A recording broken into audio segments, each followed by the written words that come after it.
Wow, you don't hear a lot about the cost of all of this stuff when they make these proposals. So do we need the government to fix these issues, or should free markets decide? Let's ask Margaret Watcher, Scott Martin, a Democratic strategist, Christy Setzer, and political commentator Aaron McPike. Good to see everybody. Thanks so much for joining us. What do you think, Scott? Kick us off here. Do you want bigger government dealing with all of this stuff, or do you leave it to the free enterprise? As a business owner, Maria, who employs many, many people, absolutely not. We don't want the government telling us how to treat our employees, how to run our business. And I'll tell you, as Susan pointed out, there's so many detriments to this plan, let alone the fact that I think it's very interesting. You know, I live in Chicago and most of my life here, and I'll tell you what, I mean, it's these states that are already in tremendous amounts of debt, that have already borrowed well beyond their means, that have raised taxes on corporations like mine, have raised taxes on property owners, have raised taxes on spenders, all the great people in this economy that they're taxing to help pay for all these programs that end up driving the states into deeper debt and increasing their borrowing costs, which are already through the sky. Christy, is that something that you would like to see? Medicare for all, free education for everybody, bigger government? I think I would like to see government invest in people. I mean, listen, I think that when you are faced with a country where healthcare costs are skyrocketing through the roof, people can't actually afford their healthcare, they're not getting good education because they can't afford to go to college, even though the fact is that you can't get a good job anymore if you only have a high school education. Look, government does have to play a role in making these things accessible for people, which plays well for us down the road, because then you have an educated, healthy workforce. So yes, I do think that there's a big role for government to play. I will also say, like so it sounds Scott, like the answer is yes then. Yes. Short answer is yes, you want all of this stuff. How come you don't hear anybody talking about the cost when they bring up these items and free everything for everybody? And Alexandra Cortez is out campaigning. She's trying to get the vote out for her party and these candidates that are in these 4 states tonight. But you don't hear her talking about the $32 trillion that it's going to cost for Medicare for all. Yeah, can I answer that? I mean, the answer is because you get it back in the long run. And, you know, as Scott was saying, I am also a small business owner. You get back $32 trillion. You sure do. Again, when you have a healthier, wealthier sort of workforce who have the money to be able to give back into, you know, into businesses and into our economy.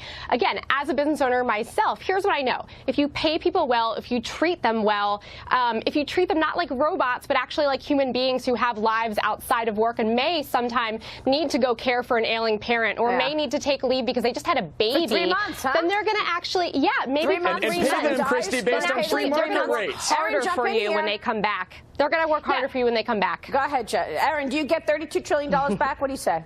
Well, listen, I think we're going to see this intensely debated during the Democratic primary in next year and the year after. And I don't think Democrats are necessarily going to lurch as far to the left as everyone is saying that they are. And you're seeing that in the states because single payer was actually on the ballot in Colorado a couple years ago. And that state is moving left, and it went down. I think you may see some Democratic governors who run maybe call for a public option, but they might not call for single payer. And we're going to hear a lot more about the cost. Because you can't afford it. Scott, what do you want to say here? You can't afford it. And you know, the sad part, Maria, as far as the government's concerned, you have the lender of last resort. You have the ultimate borrower, the ultimate spend, and it's the taxpayer. I mean, you can just keep hitting the taxpayer over and over again, just keep hitting the button and hitting them for money, and that's why these governments say, oh, it's no problem if we do Scott, a special... that's just not based in reality. I mean, the truth is that when things like the $15 minimum wage are on the ballot, it wins. It brings Democrats to the polls. It also brings independents. Corporations decide the point to pay. I mean, sure, everybody wants more money in terms of their paychecks, but if you can't afford it, you'll have to raise taxes. Or businesses will close at some point. Look at Venezuela.